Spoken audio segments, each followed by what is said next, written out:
Hi, everybody, and welcome to the Code Clarity podcast. I'm Rena. And I'm Jean, and this is part 2 of our series of on about 2 cases that have been published. Now, these cases were versus Moderna, and they are currently being audited by the PMCPA. We've already covered off the first issue, which was about Twitter. What's the second issue all about, Jean? So the second issue is last year they were ruled in breach for some activities around a COVID trial, and that had been the complaint had been brought by a patient organisation, patient advocacy group. Mm-hmm. Is that how you describe them? Mm-hmm.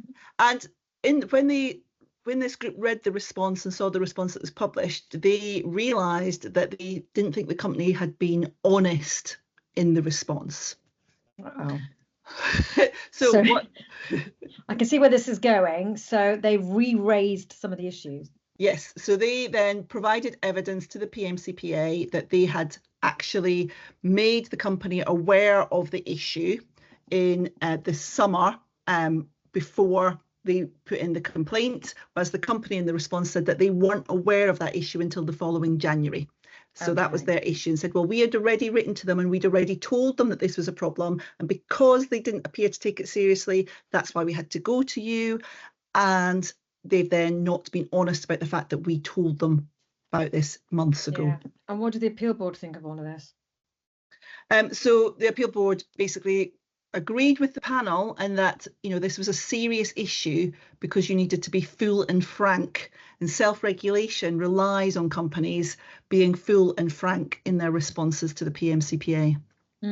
Okay, interesting. So we will wait for the third part to your story here, but I'm taking away 2 top tips from this portion of those cases. Firstly, that it doesn't matter who raises that concern, whether it's a doctor, another pharmaceutical company, the PMCPA, or an individual, the company must investigate fully. Yep, definitely. And then the second piece that you've just said there is about being full and frank. And I think, to quote from my own divorce, is there's a big difference between lying and not being open, right? So the company might have thought, well, we didn't lie, but by not being completely open and full in their response has obviously caused a big issue for the appeal board. Yes, definitely. Okay. So we'll wait for part 3. Thank you, Jean. Okay, bye. Bye.